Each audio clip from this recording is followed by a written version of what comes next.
That aggressive gentleman in that suit shoving by there, his name is Ohio State Representative Scott Wiggam. And he's now under fire for that aggressive action that he pulled off there at one protester that was outside of the State House. His name is Christopher Conomy. Ooh, that's an odd name, Conomy. He was out there beating the drum in protest to some of these bills they passed against LGBTQ plus folks and their freedoms. Really fast, watch it slow down, because as you can see, maybe they got caught up in each other's way and it was just a general accidental bump, or maybe we should look a little closer.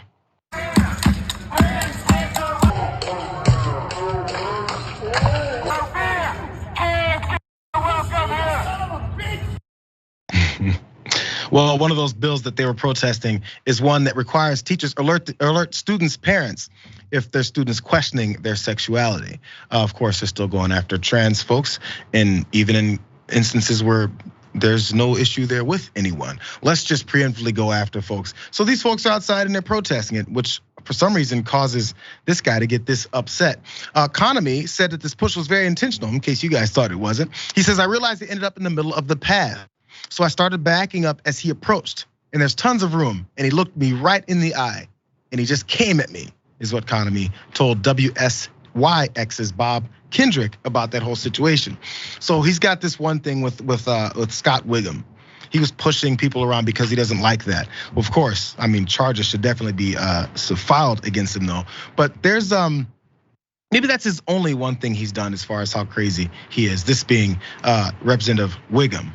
Let's look at this headline. Ohio lawmaker apologizes after saying Republican colleague opposes the death penalty because, quote, he's an Indian?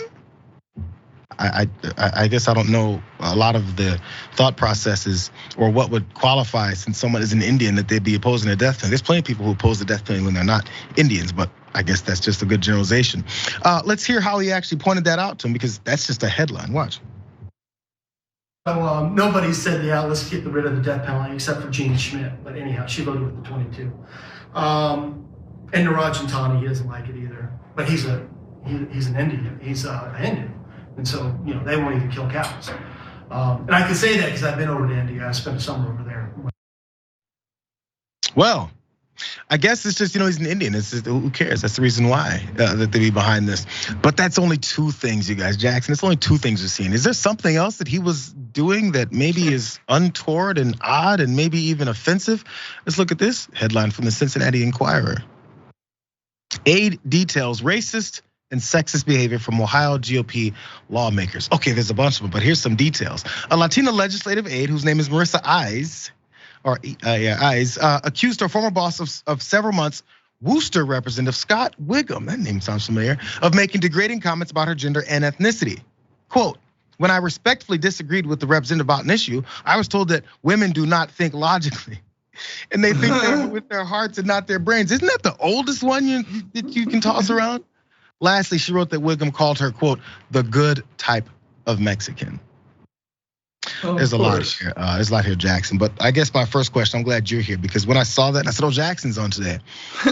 What would he have done if somebody came in and shoved him like this? He probably wouldn't have done it, but I don't know. That was pretty funny, because it was like, it looked to me like he changed his mind mid-shove. Like he was like, oh, damn it. Like he was walking and he just got triggered. Like, screw this guy with his stupid trans drum set and his gay little flamboyant sing-along songs. And then he just got mad. He's just like, Pride Month, Starbucks. You know what I'm saying? He squared up though. Oh yeah, he did. But that was out of surprise, because he was like, oh, I got to do something now. I didn't really expect to make it this far. And then he started waltzing away, and then the guy just kept on coming with the drum, and he started beating it harder. That was the best part of the whole video. He found his resolve and he kept on beating the drum. But yeah, I mean, I can guarantee you that he was triggered. And it's just crazy to watch Republicans get continually triggered by anything that's gay whatsoever.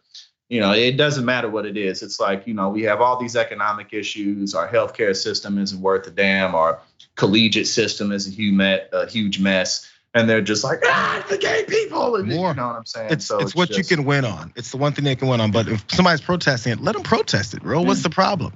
I thought this was one of those things about freedom, liberty, right to protest.